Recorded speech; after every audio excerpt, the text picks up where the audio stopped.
Oh, hi. George Ellicott here. I was just looking at Kepler's Trigon diagram, which shows the progression of the grand conjunctions, which he published in 1606. And he had witnessed the grand conjunction in 1603. And as you know, grand conjunctions come 20 years apart for the outer giant planets. And in 1603, after that grand conjunction, Jupiter had to go a full 12-year orbit around the Sun, and then plus 2/3 more of an orbit to catch up to Saturn 20 years later in 1623 in Leo, whereas the first conjunction here was in Capricorn. So after this grand conjunction in 1623, Jupiter takes another 12 years around the Sun plus 2/3 of an orbit more, 8 years more, and in 1643 they reach a grand conjunction here in Pisces, very close to the first point of Aries on the ecliptic plane. And of course this progression follows again, 12 years of orbit for Jupiter plus 2/3 more around the Sun to meet up with Saturn in 1663. So there's this 60-year pattern where the grand conjunctions come back very close to the same part of the sky. So I remember discussing this diagram with Benjamin Banneker back in the day, and I was just looking ahead to grand conjunctions to our time, and I used this other diagram from Kepler, which I've added some annotation to. It shows 40 grand conjunctions filling in the orbits for an 800-year cycle.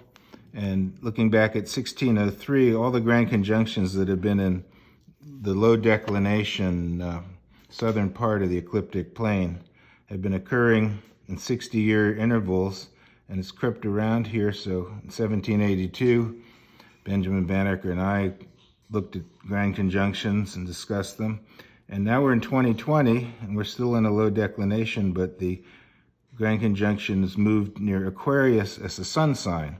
Of course, you know from the precession of the ecliptic plane, the zodiac's moved about ahead a whole sign since ancient times with the Greeks. So as you know, you can see Jupiter and Saturn now in the sky between Sagittarius and Capricorn, moving toward Capricorn.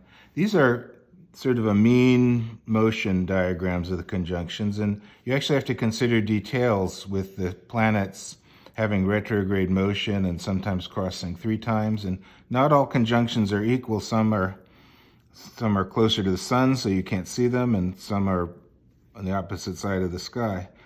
And people who have studied this said that the last grand conjunction that was as closest to the one coming up in 1623 was about 1/5 of a moon's diameter apart as the one we'll be seeing in 2020 is.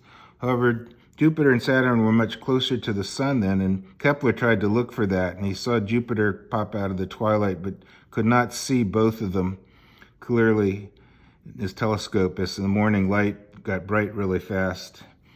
But we are pretty well positioned with the Sun about 30 degrees. It'll be low in the sky as the Sun sets in the evening, but you should be able to see Jupiter and Saturn pop out if we get some clear skies, and enjoy a grand conjunction, which only occurs every 20 years and is in fact the closest passing of the planets for about 400 years. So keep looking around and enjoy the sky.